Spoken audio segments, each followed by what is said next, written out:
जब्बार साहब मैं आपको बताता हूँ, तो प्रधानमंत्री लग गया इसलिए आपको प्रॉब्लम हो रही है। जब्बार साहब मैं आपको जवाब देता हूँ कि भारत को प्रॉब्लम क्या है सर। तो वहां लगा रहने दें। अब सुन भी लीजिए जब्बार साहब। बात यह है कि सर भारत को क्या प्रॉब्लम है। आपने बोला अफगानिस्तान में हो रहा है, भारत को क्या दिक्कत है, मैं आपको बताता हूँ क्या दिक्कत है। सर हमने वहां पे 3 अरब डॉलर लगाए हैं और अब अफगान के जो तालिबान वाले हैं, स्टैनिक्साई जो हैं, सर मेरी पूरी बात सुन लीजिए सर, एक मिनट पूरी बात सुन लीजिए सर। आप लोग ना बहुत जल्दी शामियाने बजा लेते हैं, पाकिस्तानी बहुत जल्दी खुश हो जाते हैं, फिर टीवी तोड़ लेते हैं अपनी दुखियों के। पूरी बात सुन लीजिए हुजूर वाला, पूरी बात सुन लीजिए। जब्बार साहब पूरी बात सुन लीजिए सर, टीवी मत तोड़ना सर, प्लीज सर।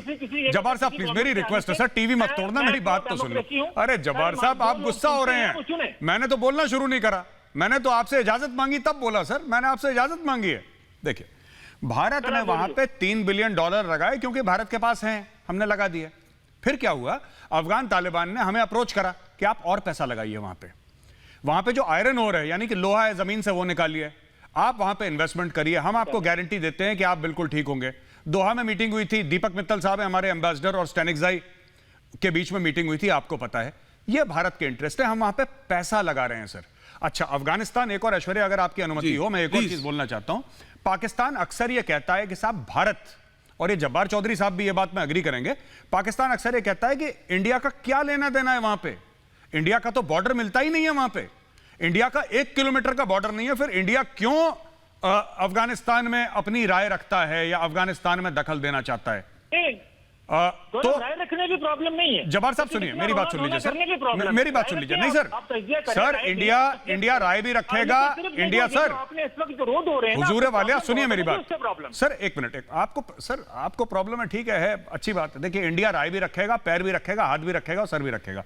मैं आपको बताता हूं क्यों। देखिए ऐसा है ना हुजूर, आप गुस्सा क्यों हो जाते हैं मेरा चेहरा देख के, आप मेरी शक्ल देख के परेशान क्यों हो जाते हैं। जब्बार साहब मेरी बात सुन लीजिए, जब्बार साहब एक बात सुन लीजिए। कई बार मैंने चैनल पे देखा है, यही रिपब्लिक भारत में, मेरी बात सुन लीजिए जब्बार साहब, मेरी बात तो सुन लीजिए। मैंने 1000 बार रिपब्लिक भारत पे ही सुना है कि भाई इंडिया का क्या लेना देना अफगानिस्तान में, आपका बॉर्डर नहीं मिलता, बॉर्डर नहीं मिलता, 1000 बार सुना है मैंने पाकिस्तानियों से। आज मैं जवाब देना चाहता हूं सर, बॉर्डर तो अमेरिका का भी नहीं मिलता।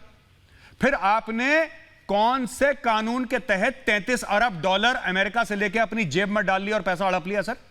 अगर पाकिस्तान को पैसा दो तो सर एक मिनट, अगर पाकिस्तान को, मेरी बात सुन लीजिए सर, अब आपको मिर्ची लगी, तो मैं क्या करूं। अब मैं आपको बताता हूं, देखिए ऐसा है जब्बार साहब कि अगर पाकिस्तान की जेब गर्म कर दो तो अफगानिस्तान और अमेरिका का बॉर्डर भी मिला देंगे ये लोग।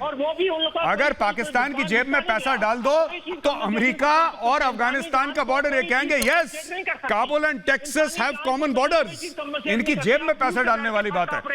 दोस्तों मैं आपको बता दूं आखिरी 10 सेकंड में, ये जो तालिबान के सगे बन रहे हैं ना ये पाकिस्तानी टीवी पैनल पे, इन्होंने 20 साल अमेरिका से पैसे लिए उन्हीं अफगान तालिबान वालों को मरवाने के लिए।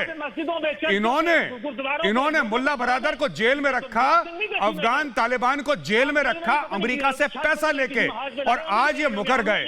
तो यानी कि ऐसा कोई सगा नहीं जिसको पाकिस्तान ने ठगा नहीं। ऐश्वर्या